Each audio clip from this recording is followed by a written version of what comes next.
Okay, these are 7 don'ts, things you should not do when you're out there looking for grants. Okay, number 1, or actually this is a 7. This is the least important thing to do, is don't trust the internet. That's right. When you're going to go on the internet and look for grants, man, you're going to get literally millions, hundreds of millions of websites, and you don't know a good website from a bad website, or somebody in their garage making this stuff up, or if it's a real legitimate place that hands out money. So what to do if you're going to use the web at all? Make sure you look at sites that just have .gov or .org. These are nonprofit organizations or government organizations. All the other things, .com, .net, .whatever, are people there that are going to sell you something. So you're looking for free money. That means you don't have a whole lot of money, and these people are going to sell you something that may or may not be good, and you don't know. So don't trust what you see on the internet. Okay, next thing. Number 6. You don't need a grant writer. So many people say, oh, I'm going to go write a grant, I want to get a grant money. People, well, you need a grant money. You realize those grants are just 80,000 pages and things like that. Man, I mean, hire a grant writer before you know where you're going to apply for money, before you have the application.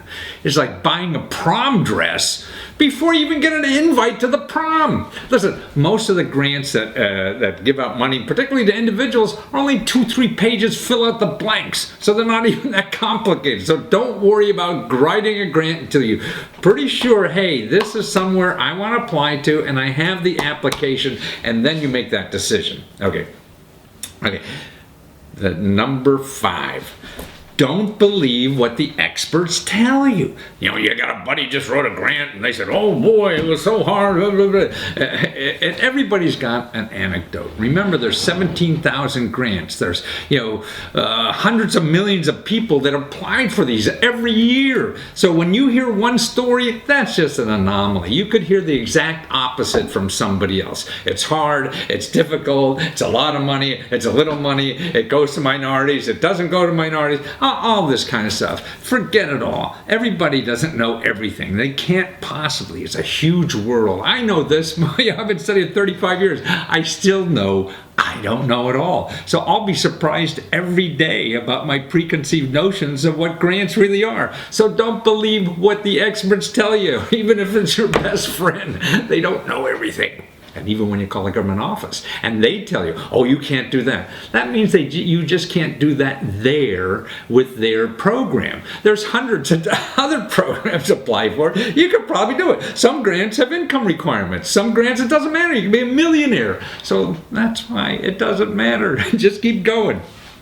Okay, number 4. Don't apply to just one office. People say, well, I'm just going to fill this application and wait. No, you can apply to 100, a dozen, or whatever it is. And once you fill out one application, they're almost all the same. So you just keep copying it. It's sort of like college applications. The first one's just hard. And the rest you just copy it. So, I mean, what's the worst that could happen? Everybody gives you the money? That's a nice problem to have. And you'll figure that out when that happens. Okay. Number 3, don't leave empty-handed. When you find an office, you're communicating with them, you're emailing on the phone or whatever, and it turns out, hey, maybe this isn't just the right office for you, or you didn't have what they thought it was, don't leave empty-handed. Ask them, hey, where else do you suggest? Because they're in that business, they're giving out money, for business or people with health problems or whatever it is. And they may know of other organizations because they may be doing this for the last 13 years of their life, and run into people at conferences or whatever. Hey, why don't you try over there? They may have the money or whatever. So that's why if you got a contact, you're communicating with somebody, that's handing out the money, it turned out it's not them, ask them where else, because they're going to be a lot more informed about this than your mother-in-law or all the people you're going to ask at your local coffee shop or whatever. So make sure you get that information. Okay, number 2, don't believe the government's broke.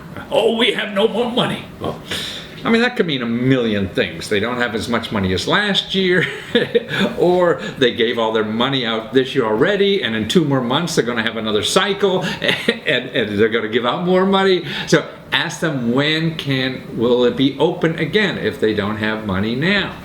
So and when people overall broke, I mean, we talked about this earlier about, the government's giving out more money than ever before. People, when they're trying to cut down, some programs are cut, others are growing, and others are new. So it all depends who you talk to. Again, like, no one knows everything. Okay, here's the number one biggest mistake in people looking for grants. Don't ask for a grant. Right. 80% of the free money that the government gives out is not even called grants. So if you're searching for grants, you're calling offices or talking to people about grants or other, and particularly if they work for a bureaucracy, they're going to look under a listing of grants. They won't see anything.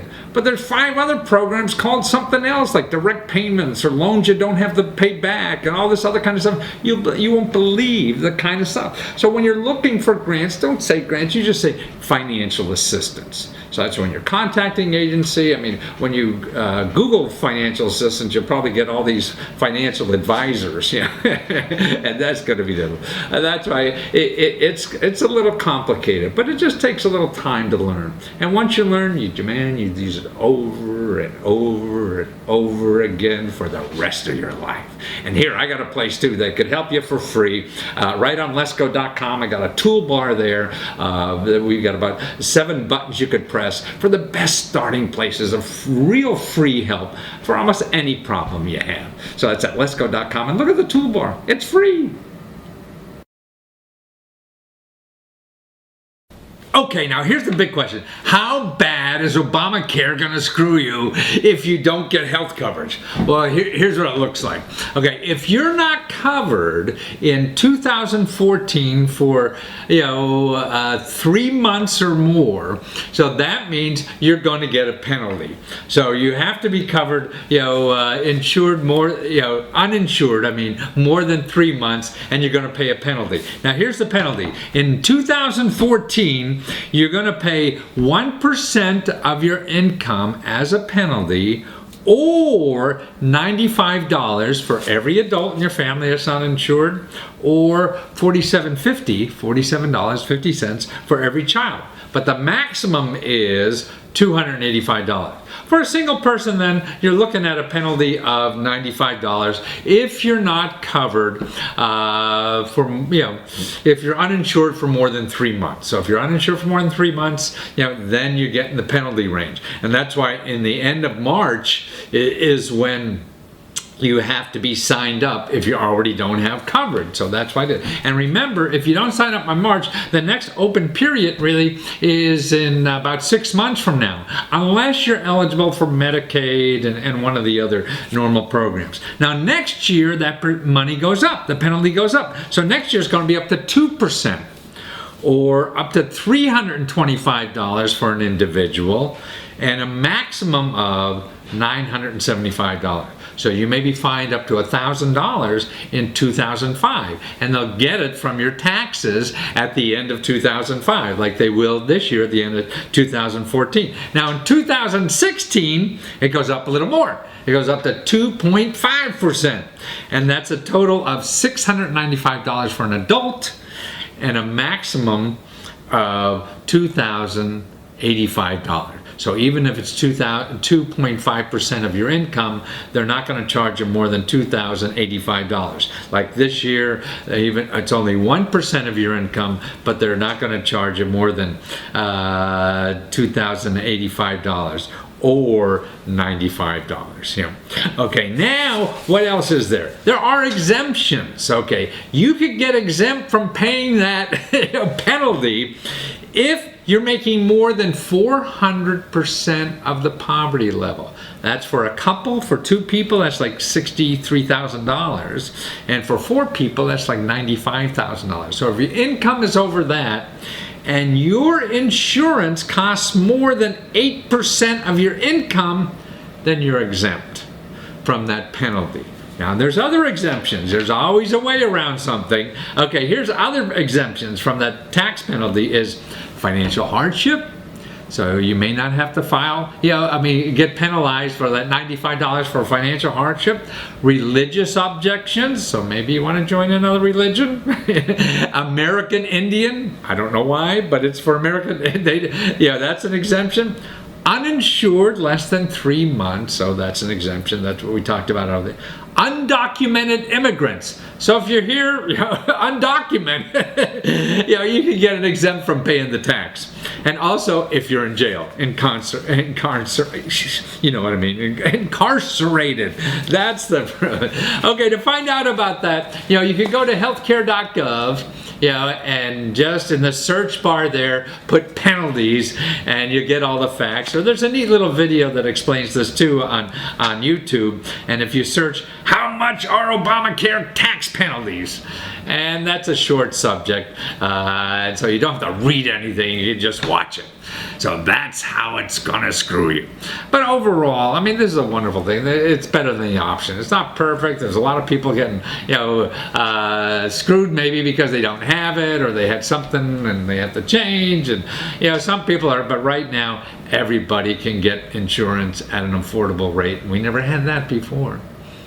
Now here's a guy who's going to teach you how to raise $80,000 on a part-time project. That's right. This is a part-time thing for him. He's got a full-time job. But more importantly, he also shows you how he failed the first time he did it. He tried to raise money. He tried to raise like only $5,000. Fell flat on his keister and got nothing, But it made him learn the system. And that's what's important about listening to his story. And also he'll tell you how he went to Japan. He didn't know how to do some things electronically and found somebody for hardly anything that would charge him to make these prototypes for him in electronic stuff that I don't understand either. And so that's the kind of help that's out there to anybody to use, through your internet, through whatever that's available for us to get things done, ideas. But more importantly, how he got from losing $5,000, not losing, but getting nothing when he was only trying to get $5,000, and wind up getting $80,000 after he learned from failing. So that's what it's all about. Get out there and fail. Watch how he did it. Well, Al Link, man, I saw your pixel artwork that you have, and I just went back in time and thinking about all those video games I used to play with my little boys like 20 years ago or whatever, and they were just wonderful. You have them in the back of your, on your wall and back of you there. And so this is really an established art form that is really starting to take off again, isn't it? Yeah. And why do you think it's that way? I think it's part of the retro nostalgia. I think that's part of it. I think also people are starting to recognize video game art as real art. So I think that's part of it as well. Most of the artists I got to collaborate on the project are video game artists. I see. Well, you went all over the world to find these people. These wonderful artists from Brazil and Eastern Europe and all over the world have just made wonderful contributions to this work. But more importantly, you have this available on a crowdfunding site now, Kickstarter, where you're raising, trying to get $10,000 to get production of this, but you already got like $20,000. So this thing has really taken off, and everybody loves this stuff, which is just delightful. Just watching, the images, the back of your head there is just so much fun. So this is art now you could put on your wall and change it through your iPhone. Or answer the phone instead of changing your art. It doesn't matter. Probably somebody wants to order, before your project's over. But you really can, through your iPhone or actually an Android too, right? To change the art that you have on your wall, and it's animated art. That's picked from these wonderful artists. It's just a wonderful idea. Yeah, it's actually just Android right now. iPhone, we're probably going to add that later, as well as a Mac or a PC also works too. I see. So now, a Mac and PC available now, or just Android now? All three. Oh, I see. Oh, so you could run it through your computer or your Android, so any kind of PC or Android, and you get this magic stuff on your wall that you could change every hour, every year, every month, or as much you want. And but more importantly, it's wonderful graphics from these artists all over the world, right? Yeah.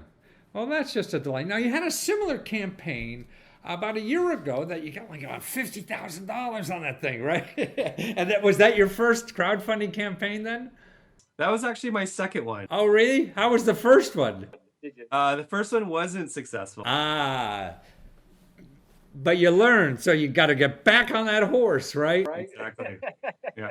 And try again. So you failed the first time, you made 50 grand the second time. So what'd you do different the second time versus the first time? The second one I think was a better product, and I spent more time trying to get the word out there and market it. So yeah, but to be honest, it's I think it's still a little bit of luck. I think that a little bit of luck is involved too, whether or not it gets picked up. But you get better at getting lucky the more you try. Yeah.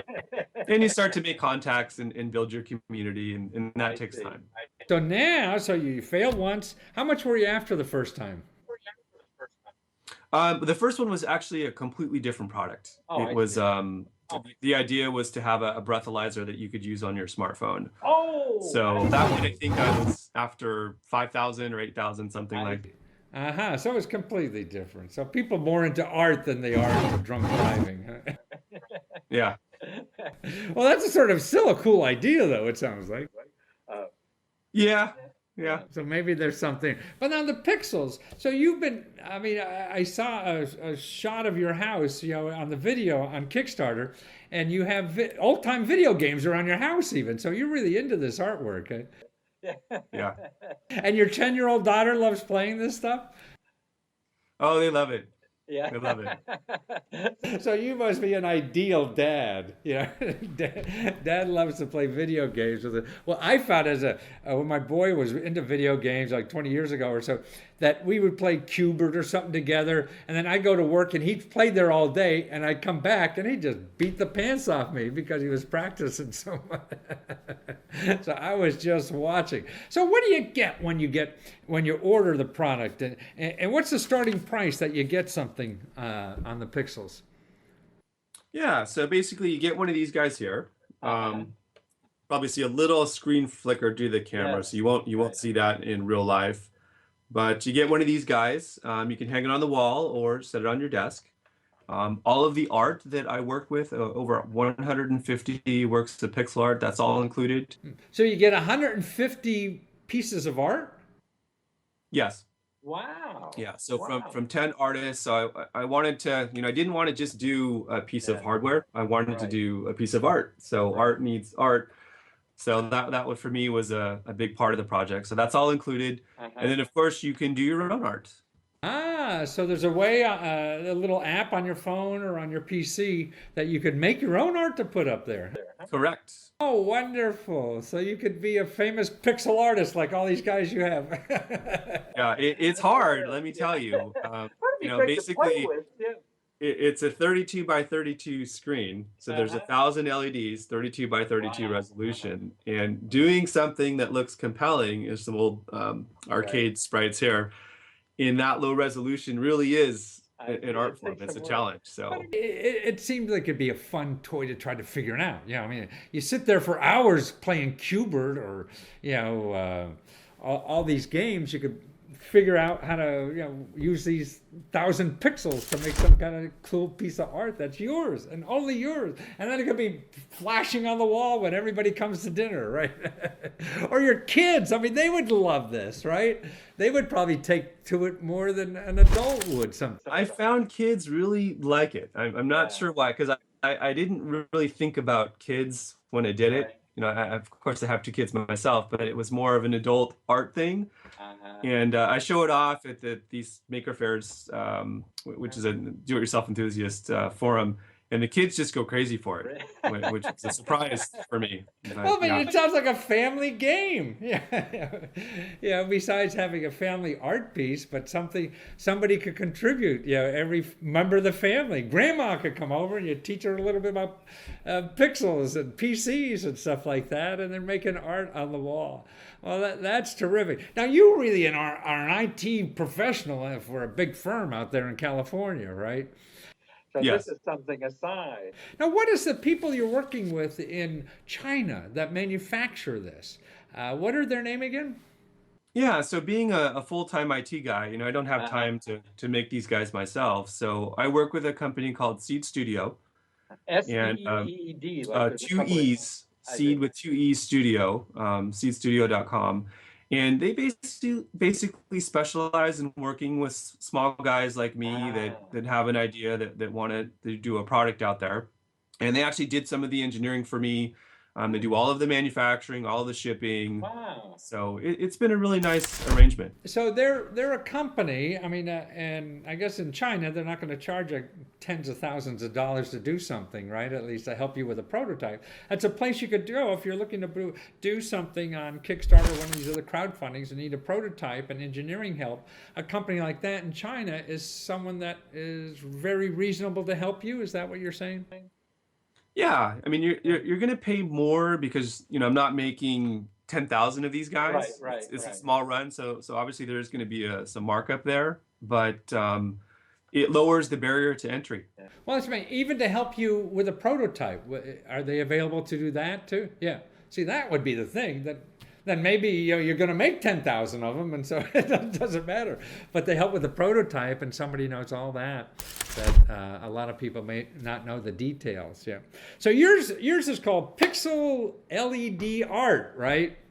And it's on Kickstarter, so people go to Kickstarter now and be the first on their block to get their own pixel art on their wall that they can make themselves and everything. And that's for about 3 more weeks, and you'll all be there. And once that's over, then you're going to be in an art gallery, right? Yes. Right? Wow! So when is that going to happen? Yeah, so sometime post Kickstarter, probably a month or so after. Yeah, I'm really excited about that. That was one of my personal goals for this project. Wow. So now you're a hoi polloi artist too in an art gallery and eat cheese and sip wine and talk about the meaning of your pixel art. Oh, that's wonderful. I mean, it's great fun stuff to have, and anything colorful and exciting and fun is great to be in your life, and it's great to have you there to put more of that in our lives. So I thank you for being there, Al, and thanks for doing the project and helping others find out, how to do things in life and make things happen for themselves. So thank you again. So, but your website is Pixel LED. Help me. LEDpixelart.com, right? LEDpixelart.com. And you can find Al there and all his goofy pixel arts. Thank you, Al. Thanks for having me. Okay, what are you going to fail at, right? Because nobody knows what works. Everybody's guessing. We're not experts, don't know anymore. So what it is now, I think, in life is taking something and just getting out there and fail. And that's what's so great about the internet. It's a good, cheap place to fail. Like it doesn't cost you anything. He tried to get $5,000, lost nothing. The only thing he lost was time, but he learned more than anything. Okay, now here's some young guys that are students up in Canada. And they make notes on paper all the time and they throw them away, and how we all live like that. Well, they decided, hey, I bet we could figure out a way to have like a whiteboard. The whiteboards are like chalkboards, but they're white and they use grease pencil. Instead of having a big one on the wall, you have a little tablet, a whiteboard, so you can keep using the paper over and over and over again. Plus you could put like little transparency sheets on top of it and then make copies of something on top of copies of something else, and then other people can add to that, and you can erase it and do it. And they said, hey, that'd be a great idea. So what they figured out, and they didn't know anything about it really, they just started looking for paper. They got on the internet, get on the telephone. Hey, do you guys make paper? Do you make paper like this that you can erase and do and all that kind of stuff? And so they tried a whole bunch of different things by just calling around and talking to people who make that stuff. I mean, with the internet, you could find out anything you want nowadays and contact people who will lead you to something else that's better than you even thought about. Yeah. And so they put together this idea, and then they do a little video about their idea, put it on the internet, and they raised like $20,000 already so they could mass produce these things and get it out to the market. So everybody, so kids, and see, what they're going to do is personalize them. So the front cover of every notebook could have your picture on it, or your child's picture on it, or your dog's picture on it, whatever you want on it, or just your name or whatever. And so it's a great idea, clever idea. And actually they say we all waste about a tree in our lifetime. So, I mean, you get a couple million people using this instead of scrap paper, man, you're saving millions of trees. You know, and so there's so many good ideas like this floating around that now you don't need a big company, masses of money to figure out. You just get on the internet, searching around, find out something, like go in the library, but you got the library right in front of you. Yeah. And people to help you. And you call these manufacturers, you know, that make paper. They want to help you because they're hoping that they're going to sell a bunch of paper to you someday, you know, or a bunch of whatever it is. So that's the way to learn. You don't have to know bupkis about it. And these are students who did it. So watch how they did it. Listen to them. It's a great little gift too, particularly for kids, grown-ups, everybody. We all change our minds, you know. It's a great way to change your mind without throwing away the paper. Watch. Well, Hisam Akbarnijad, right? It's a more delightful name. It sounds like it should be music or something than just a name of somebody. It's more melodic than that. But more important, what people should remember is writeerase.com, right? That's the important part. Exactly. And you guys, you and your buddies there are four of you, engineering students up in Canada, who just love writing on paper and doing projects and everything. And you decided, but everybody should have a little whiteboard, right? Those erase kind of boards that we use, but their own little personalized one, so we don't waste so many trees and scrap paper, right? Exactly, that's our hope. Well, so you got this product now. What? How much is it? Like $10? You could get a book of all these write erase Yeah, the pads. price started from $9 for early birds, and they go up to $31 depending to the sizes and the quilt, like different stuff. So you got a little pocket size. You have one there, right? Yeah, I have one with me right now. That's yeah. the small one. And That's so the there's small 25 one. pages in there, right? And I think this is 25 pages, yes. right. And so you could have your photo of you on the front because it's your personal little write erase pad, right? Exactly, yeah. You have an idea, you share it with people at dinner and they could add to it and you could rub it off. It's easy. But the most important part about that paper that you guys designed on that is that it doesn't easily rub off. Like you could pour coffee on it and it'll still be there. You could brush your elbow on it and it won't mess it up. Nothing except the eraser on your pen, right? Yeah, and one more interesting thing is that since it has the layer on the top, it's water resistant. So if you drop water on anything on it, if you don't leave the water for hours, you can easily erase it. So like me with a cup of coffee, huh? If I put it on my PC, I'm out of business. But on your but not on your work, huh? Yeah. Wow. So what made you think of this, or why? Why? The idea, like we had the idea, like I told you, like most engineers, they are struggling with papers and pen. Like the whole idea of changing and switching to something else is with everybody. It's just that we did our research, we put all those solutions together that people have already done, we improved on those, and we came up with our first, basically. I So see. it wasn't like a one night, oh, oops, it came into our mind. No, it was basically doing the research. That okay, we get this, we get this. How about that? So And then you're really appealing to everybody who changes their mind. Like, who's my best girlfriend? Well, Mary, no, and you cry out, no, Joe, no. yes, Yes, okay, I'll keep that page and we'll start another page out here. exactly. But more importantly, people discussion and dealing with things, or artists sketching. You can really have a sketchbook and an idea book that you could either keep or not or reuse. And you're saying that the average person wastes a tree in scrap paper? Average person, he uses papers on his daily life. So someone like me, engineer, scientist, someone who works in an office, who are dealing with like writing or drawing or designing stuff. And we're talking about a rough estimate of an average sized tree. And that's a number that came to us, which is wow. It might be not a big thing if you think about as one tree, Well, but if you're thinking about, let's say, just on a Kickstarter, 3,000 people, 3,000 notebooks. If we cut that down by 1%, only 1%, that's like 30 trees, and we're happy with that. We're happy. But not only that, just think we have 300 million here in the United States, or 350, I forget now what it is, and you got like 40, 50 million people up in Canada.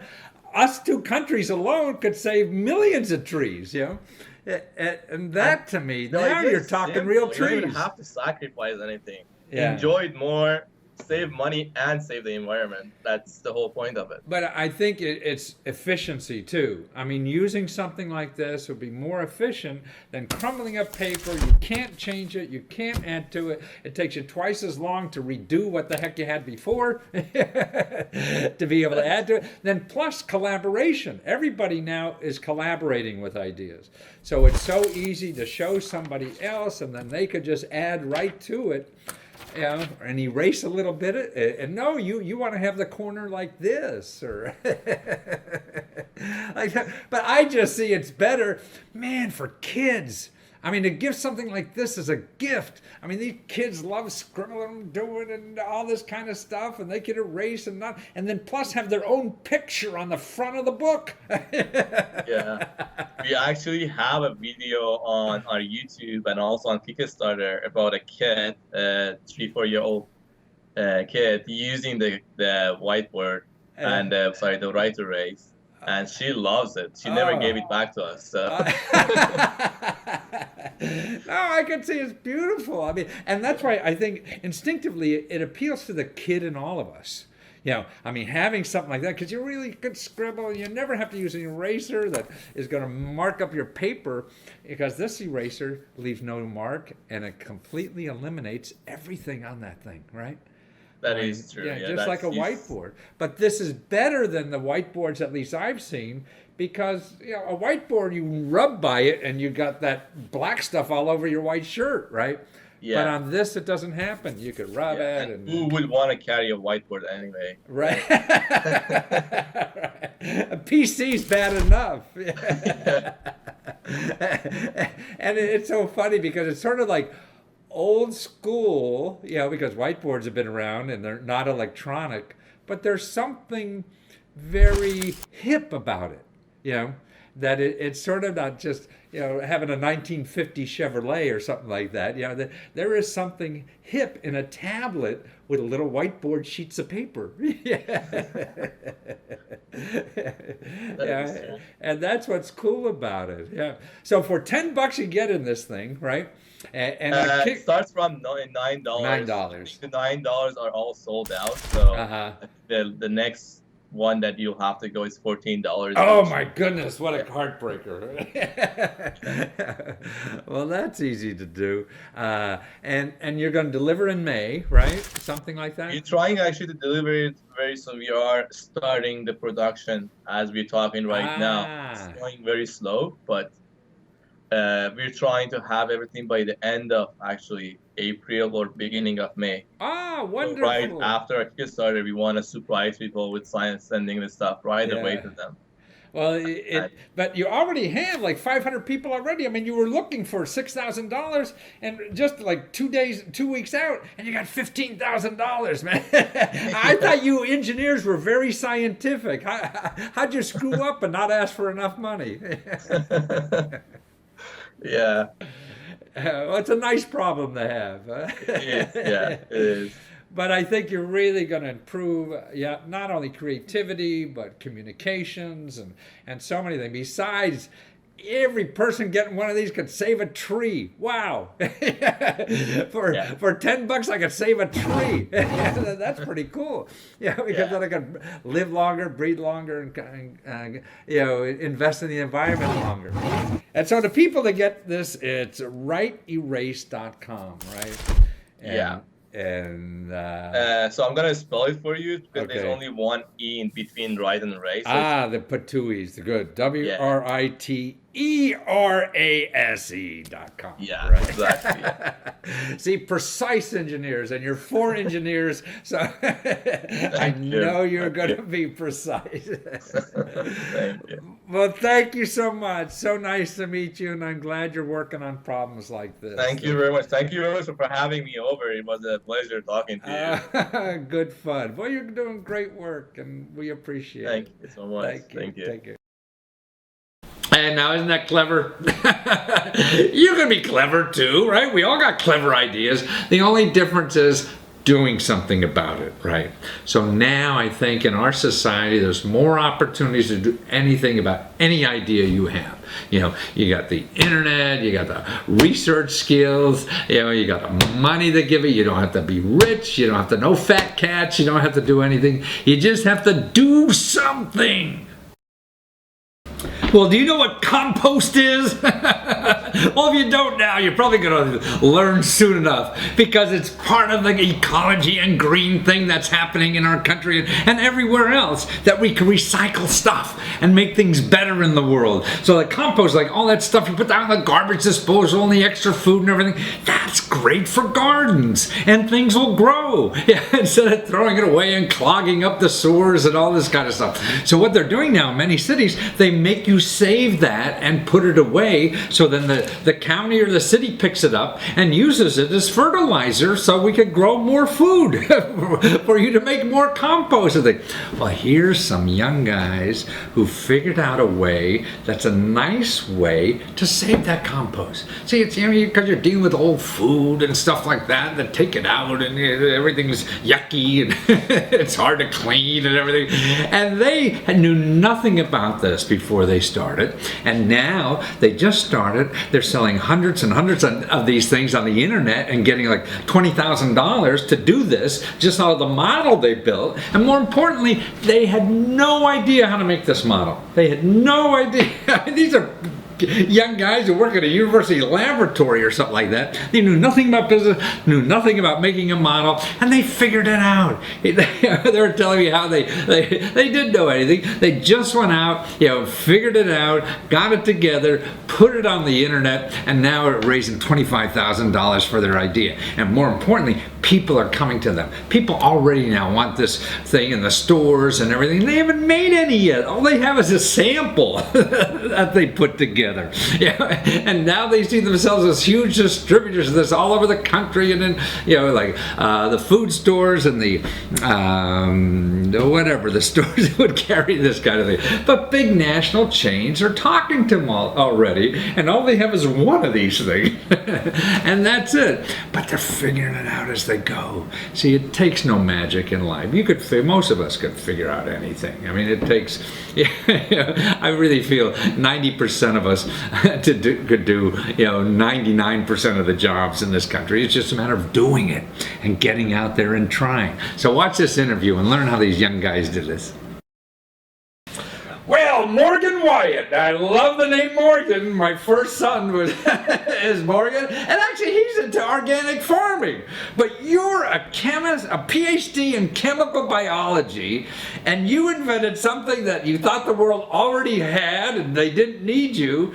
And you invented something called green lid, which is a compost container, that you keep right on your kitchen table almost. But it's wonderful, and you're on Kickstarter and trying to raise money, and you raised $3,000 in the first day for something that you thought everybody had, but they don't. How did you become so brilliant outside of chemical biology? Huh? Well, we just had this problem, I guess, with collecting organic waste, especially up in Canada. That was super messy, and no one really wanted to do it, but they are kind of forced to by the different states. The government made you do it, huh? Yes, that's it. And we just knew there was a cleaner alternative, and that's where we came up with the green lid. I see. So now, right now, because in the States we don't do a lot of it. I mean, a lot of people are doing it individually, and we don't have a lot of municipalities yet that are forcing us to do it, but I guess they will soon, and the sooner the better. And so what you have this organic container that is leak-proof and everything, and you keep it in your kitchen, and it looks attractive with this lid you have on it. Yeah, it's pretty great. We think it looks pretty good, and the great thing about the container is just the whole thing is compostable. So just start with a new fresh container every time, and you don't have to worry about that mess of composting anymore. So in other words, you have this container, you fill it up with all your scrap food, right? And you have this, I mean, it looks like a work of art in your kitchen because of the lid. And then when you're finished, it's filled up. You take the plastic lid off, you wash it in your dishwasher, and put a compostable lid on it, right? Put it in your compost pile, or put it, for your municipality to pick up, and you're done, right? Exactly. Right, and these things are so cheap you can get in on this. Like for $30, you get a couple months worth of this stuff, and you're helping everybody, your city, your life, your garden, your everything. But you're in chemical biology. What the hell did you know about manufacturing a container to do this? Well, not much. I guess I learned a lot along the way, and the whole process of designing it and finding the manufacturer for it and getting the prototypes made. It's kind of a process that you just kind of have to get into and then kind of learn along the way. So it's a puzzle you just figured out by following your nose and fishing around just at step by step. We're going to need a lid. We're going to need the container made. Where are we going to go for those? So you just ask the questions and you search for an answer and it pops up and people help you, right? Yeah. So you didn't have to know anything about manufacturing a container beforehand or anything about distributing this stuff or anything. You just decided to do it and you made it, and you already have what, $10,000-$12,000 in your kitty. You got another 2 weeks or so to go, and yeah, we're on our way to reach our goal of 25,000. So hopefully we can make it there. That's amazing. Yeah, and but you're saying now the big, at least in Canada, I mean, you have big department stores and chain stores interested in carrying this already. Oh yeah, because it's just something completely new. There's compostable bags that some people use, but they tend to leak or start to degrade in the actual buckets themselves here. And this is just like a whole new category. So people love the idea, and it's probably going to catch on, I think, across Canada for sure. So are you sorry that you studied chemical biology for so long? What, you found it was so easy to make money like this? Well, it's chemical biology is like really fun. Like, I've been enjoying myself doing research, and I'm carrying on with that. This is just which I thought was pretty fun, and just the product development side was interesting. And I've had a bunch of ideas about various things with my research as well as other products, and I just thought we could do this pretty easily, and here we are. And you did it. So this will just be a side income for you to help your gambling addiction or whatever the heck you got. We'll see how it goes. It may have to become a little bit more as we go on, but I think for now, I'm doing both. I'm in the laboratory right now doing my science here at McMaster University, and also monitoring all our green lid backers on Kickstarter. That sounds more exciting because you get faster feedback. Yeah. I mean, people you get $3,000 on the first day on this stuff, and then when you have it done, then you're looking at a national distribution, maybe in the States soon, and everything with a product that's really needed. You're going to help people. You're going to help the environment and municipalities and everybody in the whole chain, and it's really a product for everyone, which is great. Yeah. Ah, that's terrific. But you have your website now. To find out about it is thegreenlid.ca, right? Yep. And so people could go there and even order, as little as $30 to get a big supply of these things. And because now you could be the first one on your block, on your city or whatever to have this before you get distribution. And when are you going to start, manufacturing to send them out? Well, we're going to be we're going to get the molds made for it right after the Kickstarter finish, because we need 2 molds, one for the lid and one for the container. I see. And then we've already got it lined up with them because they're working on our prototype molds right now.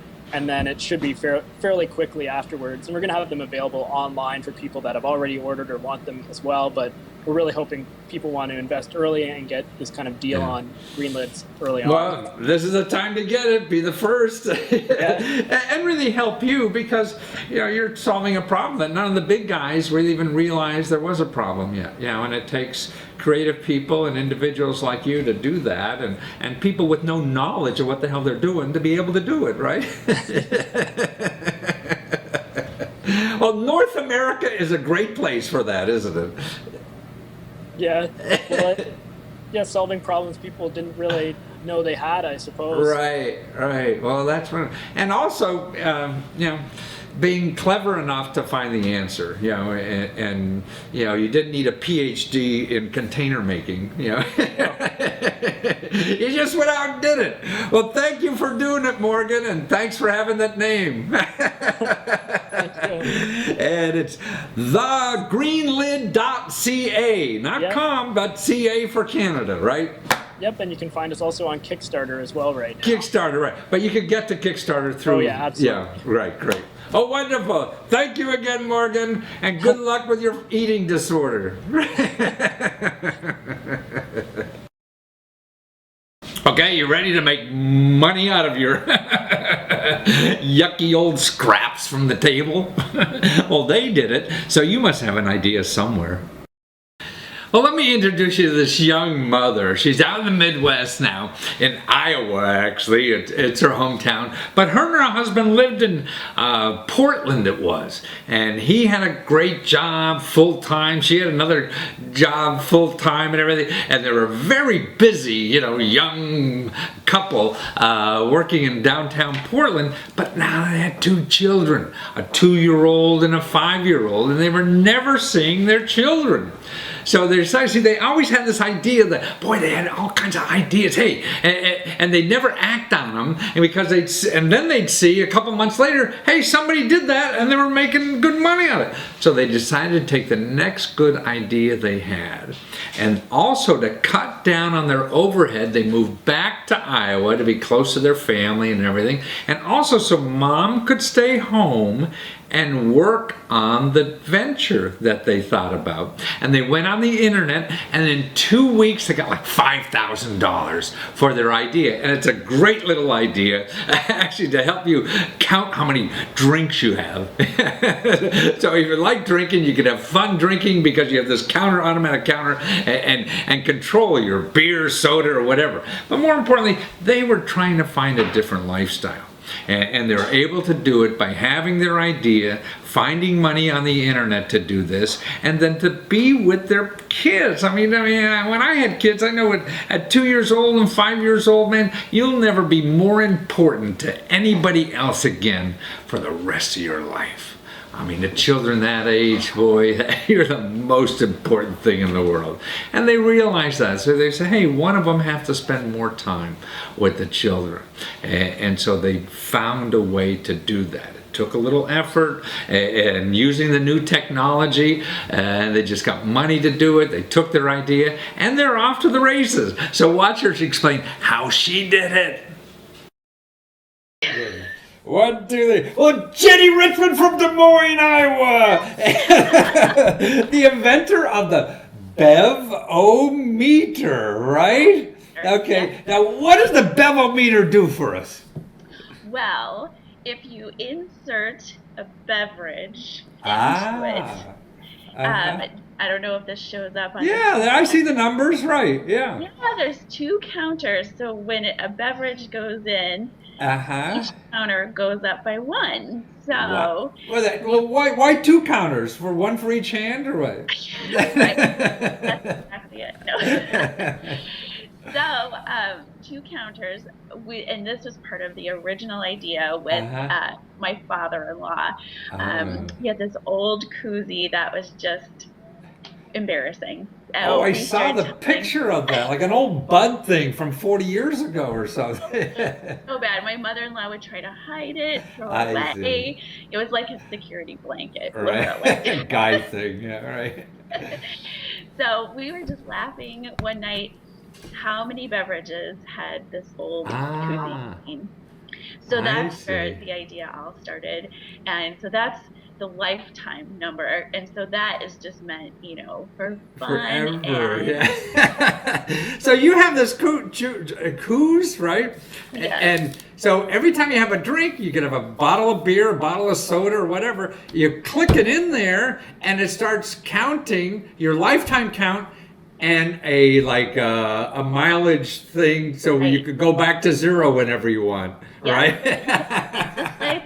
Just like a trip set or no doubt. Wow. Yep. So this is, you want to give your friend, so you only have 3 beers tonight, and so for sure.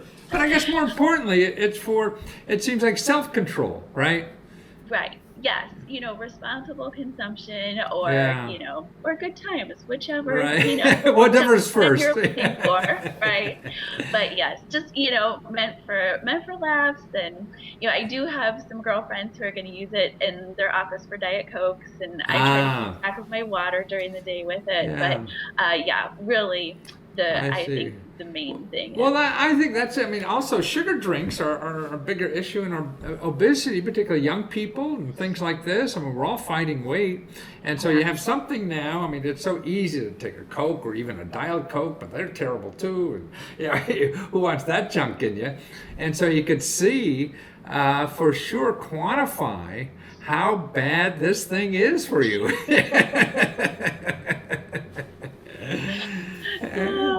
But you could personalize these, right? Yes, you definitely can. So I personally, I think our logo is quite nice. I see. You're not biased. I also think they look really great. We worked so hard to have this be a really quality product. So, even with no graphics. It's quite elegant. Right. But you can personalize it. We can put, just about anything on it. And we'll have some stock graphics too that people can choose from. You could have the drunken sailor on one. Or what? My favorite suggestion so far has been a little saying, I love God, but I drink a little bit too. I heard something. Well, God knows, I just heard it reading today. God knows everything, but he's not a snitch. Well, this is, really on our soda consumption, our sweets. I think, even the legislatures around the country are trying to do this, cut down this because of obesity and diabetes and everything by putting taxes on the soda and things like this. So instead of fighting the soda industry, everyone could have one of these and regulate themselves to see how they're doing, right? So for $20, sounds like better than, getting the legislature to put a tax on something, right? I agree. I totally agree. No, it's really, health is a big issue. Our healthcare budget is enormous, and so to cut that down, if we stop drinking so many sweet drinks, this is the way to do it. And it's only $20, right? Right, you got all that technology for only $20. Boy, technology's getting cheap. such a good deal. Yeah. So now this is your fundraising on Kickstarter, right? And you've only been at it, what, 2 weeks, and already, you're just a stone's throw from your goal, of $5,000. So you're going to get it by this afternoon. And you'll have. So why did you start this business? Besides greed, and things like that. Right, I know, because that really. Yeah. Well, my husband and I both, we just always come up with these fun, crazy ideas, and a couple of them we didn't chase, we didn't go after, and then we saw something similar come out and be successful, and we thought, okay, I can do that. This happen again. That's it. So just thought, okay, let's try our luck at it. Let's see how it goes. Let's choose whichever of our 100 ideas we think would be the most fun to work on, and learn the process and get it done. So. Well, but when you were talking earlier, your motivation is really your kids, right? Oh, and yes, your lifestyle. absolutely. Yeah. Why? Yeah. What was life like before this? Yeah. We both, Justin and I, had really demanding jobs, a lot of hours, could never really walk away from it. And so we decided we'd make a big life change, and we'd leave Portland, Oregon, come back to Iowa, and be able to spend more family time, have the kids grow up around their cousins and grandparents. So that was it. And then it would also give me the time to be able to pursue this idea. So with you at home with the kids, instead of running off to work 7:30 in the morning to be at the office, yes. You're at home working on this idea as an income source, and more importantly, to be with your children. They're 2 and 5 now. Is that what they are? Yeah. Yes.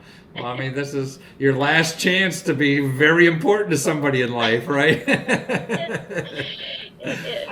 Yeah, well, that's wonderful. So you're using technology and your creativity really to design a life where you're home with your children, and also economically productive, by this business. And I already got $5,000 in 2 weeks, right? So that's a nice start. But more importantly, you see that people all over the globe already love this, right? And you had no idea. I know. I was shocked. I couldn't believe it. I thought our support was just gonna come from family and friends, and really, they've been great. But it's a small portion. Yeah. Of. Now you know who your real friends are. I know. But it's been great, and we've had people from Australia, Ireland, all over the globe. Yep. Right. Two wonderful gentlemen from Sweden. Oh, really? Oh, that's terrific. Well, now you're guaranteed that there is a market. I mean, that's what's so neat about this. You didn't even go in production with these things yet, and now people around the world want this, not just your relatives. You can't live off them forever. Yeah. Right. You're trying, but I mean, that's what's so neat about crowdfunding, is that now you've assured yourself of a market, and besides getting the money to produce them all and be in business. So what a wonderful idea, and your kids are going to thank you, hopefully, for being home. That's wonderful. I really can't say enough good things about crowdfunding and just the community that it creates around things. Wow. So, yep. Well, but you're using it, and that's the most important thing. And to find you on crowdfunding or anywhere to get this is Bevometer, BEVOMETER.com, and that will get you right to the crowdfunding on Kickstarter. And if it's over, if you wait for 2 weeks, you won't be one of the first to have these, right? I know. So Yeah, Father's Day coming up. Yeah, Mother's Day coming up. She wants to quit her soda drinking, and the kids and graduation. I mean, it's a great, fun present for everybody. Yeah, it'll be the best gift giver. Absolutely, and they'll make them healthier, wealthier. Oh, you wealthier, them healthier, and everybody wiser. Well, thank you so much, Jenny. You've been a delight, and thank you for changing your life to give us something of value. bevometer.com, right? Right. Yes. Thank you. Take care. Okay, so there's no reason to complain about your lousy job and how am I going to spend time at home or more time? There's a way around anything. Any problem you have, think about it hard enough, any obstacle, whatever, there's a way to go around it, over it, through it, or whatever, just like she did.